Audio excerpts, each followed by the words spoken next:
Imagine if George Washington popped out of a dollar bill just to give a knuckle sandwich to Joe Biden. Sounds like a sci-fi flick, huh? Well, hang on to your tricorn hats, folks. Now picture this.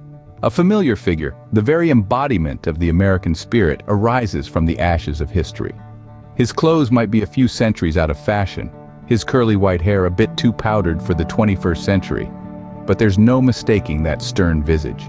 It's none other than the first president of the United States, George Washington himself. After his resurrection, he gazes around in absolute astonishment, completely taken aback by the skyscrapers, technology, and pace of this modern world, which is a far cry from his own era. And no, he's not back to chop down more cherry trees or cross the Delaware. He's not here for a reunion with his old Revolutionary War buddies. No, this isn't your average everyday resurrection. This is George Washington, the founding father, back from the great beyond with a very particular agenda. Washington's resurrection is as unexpected as a bald eagle swooping down to snatch a hot dog right out of your hand during a 4th of July picnic. But unlike that eagle, Washington isn't interested in your ballpark Frank. No, he's got his eyes set on a different kind of target. And who might that be?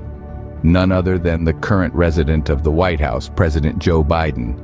That's right, folks. Our first president has returned, not for a friendly chat over a cup of colonial coffee, but to deliver a good old-fashioned knuckle sandwich to the man currently sitting in his old office.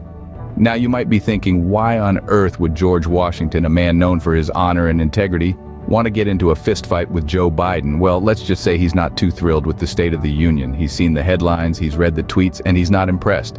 He's back to remind us all about what it means to be a true leader. So, Washington's back from the dead, and he's got a bone to pick with Biden. Who would have thunk it? Now picture this.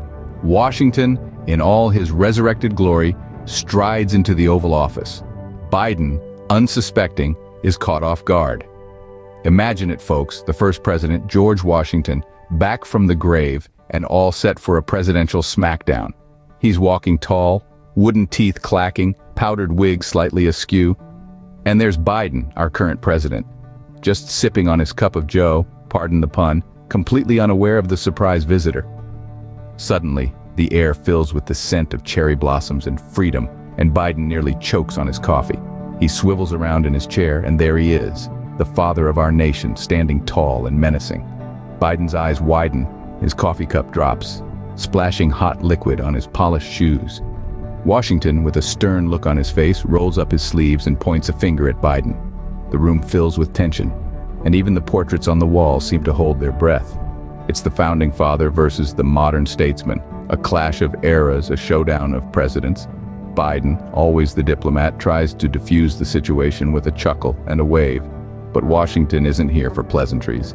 He steps forward, and let's just say Biden isn't chuckling anymore. And just like that, Biden finds himself on the receiving end of a founding father's fist. Ouch! But wait, there's more. As Biden nurses his bruised ego, in walks none other than Donald Trump. Cue the fanfare, folks. The man of the hour, the host of The Apprentice, well, you know him. Now imagine this. George Washington, first president of the United States, meeting Donald Trump, the 45th. The contrast couldn't be more striking. One's got wooden teeth and a powdered wig, the other's got, well, whatever that is on his head. One led us to independence, the other led us to Twitter. It's like a clash of centuries, a battle of the bigwigs, if you will. Just when you thought things couldn't get any weirder, Washington reaches out his hand, and there it is. A high five between the two. A high five that echoes through the annals of history. And then, the hug. An embrace that defies time, politics, and common sense. I mean, who could have seen that coming? It's like watching a sitcom, except it's real life and we're all just along for the ride. So what's next? A selfie? A TikTok dance-off? I wouldn't put it past them. So there you have it, folks. Washington's back, Biden's got a black eye, and Trump's got a new founding father, BFF. What a time to be alive. As the curtain falls on this peculiar event, one can't help but wonder, what does this signify? What comes next? And who will be tasked with the cleanup? Yet, before we plunge into the existential abyss, let's pause and relish the absurdity. After all, isn't life full of unexpected twists, turns, and high fives from historical icons? If you've been entertained by this unpredictable journey, don't hesitate to leave a like and hit that subscribe button. Don't forget to tap that bell icon to stay informed on all our future adventures. Believe me, you wouldn't want to miss the excitement we have lined up. Remember, whether you're a founding father, an ex-president, or just a person to figure it all out, we're all in the same boat. So, until we meet again, keep the laughs coming, keep questioning, and keep your eyes glued to our channel. Over and out. And if you like this video, please like and subscribe to my channel.